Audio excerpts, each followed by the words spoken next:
ازاي النفقة الزوجية بتتحسب في القانون المصري؟ اولا، يعني ايه نفقة في القانون؟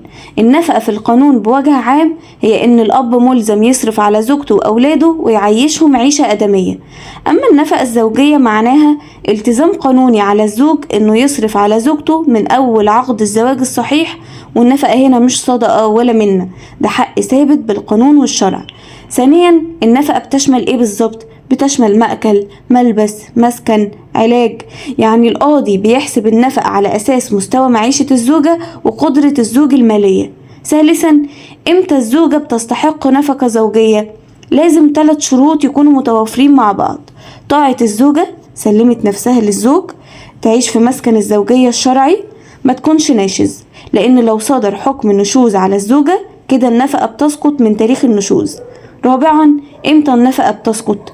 النفقة بتسقط في كذا حالة، زي نشوز الزوجة بحكم نهائي، امتناع الزوجة عن الطاعة بدون سبب، خروجها من مسكن الزوجية بدون إذن أو مبرر.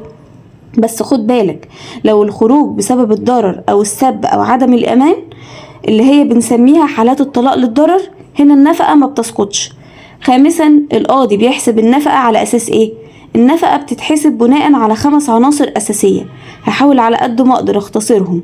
أول حاجة، دخل الزوج الحقيقي مش الورقي. لو هو موظف القاضي بيشوف مفردات المرتب الرسمي، ولو شغال شغل حر بيشوف التحري اللي معمول في اسم أو مركز الشرطة، أو أي ورق بيثبت إنه ليه مشاريع، وكمان أي ورق بيثبت إنه ليه ممتلكات. يعني لو حصل مجاملة في التحري وجيت تحري مثلا إن مرتبه 4000 جنيه بس راكب عربية وعايش كويس، فالقاضي مش ملزم بالرقم ده. ولو تعذر يجي عليه تحري ممكن يجي شاهد استكشاف زي زميله في العمل أو على صلة مباشرة بيه. تاني حاجة، يسار أو إعسار الزوج. لو الزوج غني يبقى النفقة أعلى، لو الزوج ميسور الحال يبقى نفقة متوسطة، لو الزوج على قد حاله يبقى نفقة أقل.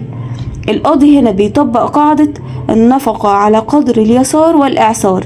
تالت حاجة، المستوى الاجتماعي للزوجة قبل الزواج. طب ده يعني إيه؟ يعني كانت عايشة إزاي قبل كده؟ مستوى أهلها عامل إزاي؟ رابع حاجة، مدة الزواج. كل ما تكون مدة الزواج أطول كل ما بقت النفقة أكبر، والعكس صحيح. خامس حاجة، مكان السكن، يعني ساكنين في قرية ولا ساكنين في المدينة. سادس حاجة، النسبة العملية اللي بتتحسب في المحاكم. عمليا أغلب الأحكام بتكون في رينج من 25 ل 33% من دخل الزوج، ممكن تقل عن كده لو الزوج ظروفه المادية سيئة، أو تزيد لو الزوج غني. وفي حالة امتناع الزوج عن الدفع بتتحول قضية النفقة الزوجية لقضية حبس بعد أن يتجمع